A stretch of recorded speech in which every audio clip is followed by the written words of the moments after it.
For Session Update, I'm Shannon Lurkey. Republican leaders on Friday announced Senate and House joint budget targets that they say highlight tax relief, roads and bridges, and responsible spending.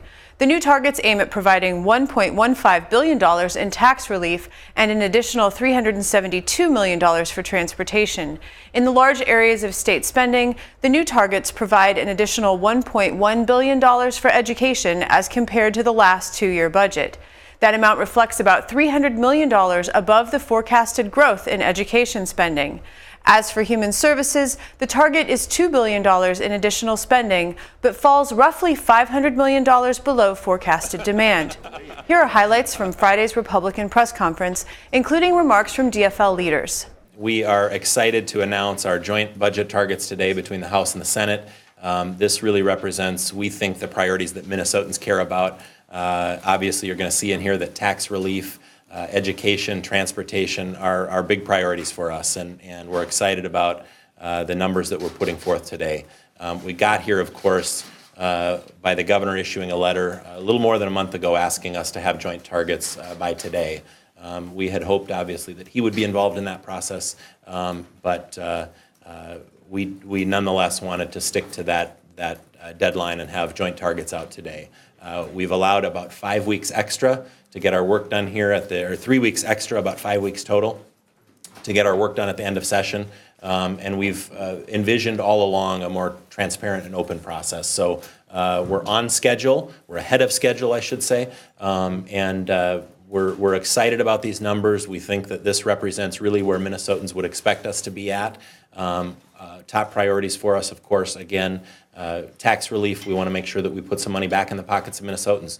We've had record surpluses for some time now, and it's time that Minnesotans share in the prosperity that they've created for the state. We also are prioritizing transportation and using some general fund dollars to pay for what Minnesotans expect us to, our road and bridge infrastructure. So you'll see that reflected here, and many other areas, education and many others. So even our logo has changed a little bit, if you've seen that. We merged the two, the House and Senate. It is now advancing the Minnesota way. And that just is a reflection of how the House and Senate have come together and are showing you what we can do as we work together. We did want this to be the day that we set our three-way targets. That was something that the governor had put out, and we all agreed on. This was a good day. Doing it this far ahead gives us ample time to do the things that we need to do. And so the House and Senate came together and said, we are here, we're ready. And that was a request that the governor had from us, and we got that in a second step that we had to do. But now we're going to ask the governor that he come to us and have a three-way target by next Thursday. The speaker and I are going to meet with the governor on a regular basis starting Monday. We would meet earlier if we wanted to, but we want that to happen. By Monday, we expect that the committees are going to be wrapped up and he's going to be able to see the policy language. But here you see the targets. We're very serious about this opportunity that we have. If we wait till the very end, that often happens, almost always that happens. It just means that everything gets crammed in.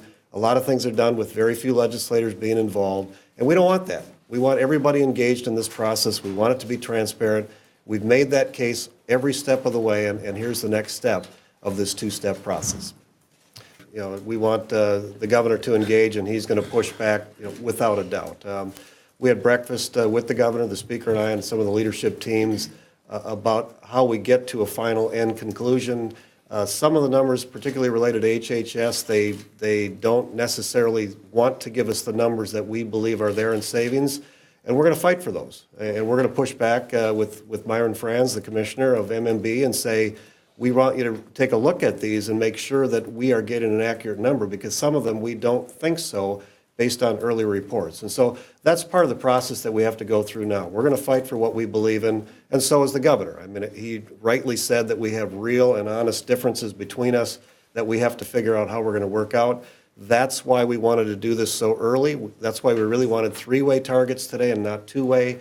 But by doing it today, we still have time for him to come and negotiate with us those. And we talked about some of the issues that are harder and some that are easier. I think we all agreed that HHS, K-12, taxes, bonding, and state government are some of the more tricky issues. Some of the other issues, let's get them done early. I mean, if we can get things off of the table, it means the final negotiations in the end are much easier.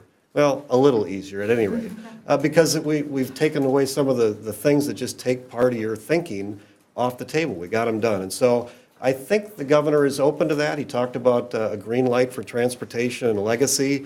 Once we get all the targets three-way, then those things become much easier to do. And the bonding bill, I think, that you see introduced will be a smaller bonding bill, but it will be, and I want to remind folks, this isn't typically a bonding year, but we do understand that we did not successfully get a bonding bill on the governor's desk last year, and that got held up over Southwest Light Rail, as you all know, unfortunately. And that would have been the largest bonding bill in state history. It passed out of the House. I think it was on its way to pass out of the Senate and got held up over there. But I think the bonding bill that you see will be a little bit smaller this year with an intent of coming back. And I think we're doing that specifically to respect the process. We have bonding committee members that typically travel around the state over the interim and look at these projects and make sure that they represent the priorities that the committee supports. And that's an important process. So we're not going to just throw a bill together that funds a bunch of stuff that the committee hasn't really looked at. So I think you'll see this as being an infrastructure-heavy bill, kind of a first-year, needed projects that are timely, that need to get done this year. And then we'll come back next year for another bonding bill. But our plan is really to engage the governor. Remember that we wanted the governor to be engaged this week in setting joint targets between the three of us. We hoped today that we'd be having a press conference with the governor saying these are the joint targets we've all agreed to, and then instructing, the governor instructing his commissioners and us instructing our chairs to go out and work out those differences. And of course, we knew we'd have to come in and referee some disagreements, but we had hoped we'd be at that point today. We're not there. We adapted to the governor's, governor kind of changed his mind on what he wanted to see, and that's okay. We adapted to that. We're going to work with the governor. We're going to do it in a positive way, and we're going to come up with a result that represents, I think, all of our priorities and puts a balanced budget in place, and we're going to do it on time. We have given a lot of authority to each of our chairs. Like the speaker said, we weigh in occasionally, but most of the work is being done between the two chairs and the committees that are involved there. And so that's why I showed that we've come together in the advancing the Minnesota way. I mean, that's what the House and Senate run by Republicans looks like, that this is our bill. And then working with the governor, we want that engagement. We have to have that engagement. We've already talked about a few bills and some of the thorny issues and how do we get through them. And like the majority leader of the House said, there are times that their commissioners have not engaged, and we're calling them out on that because we have to get them engaged. We need to know what authority they have, and if they don't, then we're going to go to somebody else. But the process has started. The Minnesota two-step has begun, and now we need to get to that next stage by Thursday. From my perspective, taking a quick look at the numbers that the Republicans have released, it is the way back to deficits. It is the way back to cuts at our local schools, and it is the way back to tuition increases. And the Minnesota House DFL is ready to participate in passing a budget that invests in Minnesota and invests in Minnesotans, but this budget doesn't do that. This is the time of year we need to turn to bipartisanship and trying to develop the ability to work together.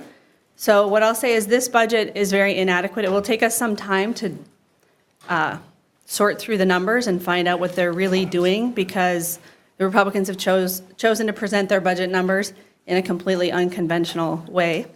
But once we figure out the details, we'll see where are the areas where we're most capable of compromising and see if there's some way that we can work together to get a budget that serves Minnesota. This budget right now, though, because it would lead to deficits in the future, it would lead to cuts at our local schools, and it would lead to increasing tuition, we can't support it. I'm extremely disappointed. I had hoped that the Senate was positioning itself somewhere between the House and the governor, and that the Senate could then start pulling the House from our position towards the governor. And I see these targets come out, and the Senate has moved over $200 million away from the governor, not towards him, away from him. So I had better hopes than that for today, but I guess I do appreciate the fact that they have actually come together and come to some numbers, phony as they may be.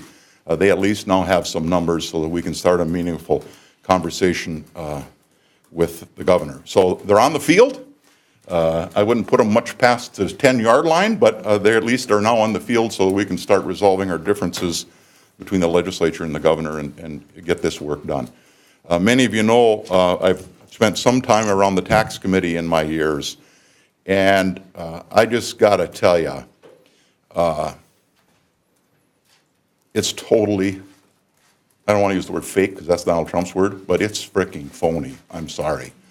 And until they get off this notion of $1 billion tax bill, we are not going to get resolution to the real budget bills that have to pass. And all of us that have been around here a while know you don't need a tax bill, right? We just stay with current law. We didn't have one last year. We didn't have one the year before. We don't need one this year either. So I just don't see where they have any leverage with the governor to get a totally irresponsible tax bill enacted into law. I'm not going to speak for the governor, but I'm pretty certain there is zero chance that that bill is ever going to become law. And they probably ought to just take it up and pass it and send it to the governor for its fate. And then once that's vetoed, we can have a conversation about the budget bills that actually have to pass in order to fund state government for the next 2 years. But, you know, I went and looked at the targets of last year's tax bill. Remember, everyone thought it was such a great bill. In fact, the Republicans were saying 89% of the legislature voted for the bill. It was such a great bill. Well, you know, here's what the targets were.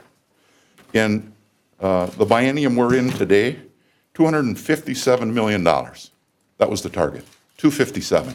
And it spent 543 in the tails. So over those 3 years, it spent $800 million over 3 years. And everyone thought it was just this great bill.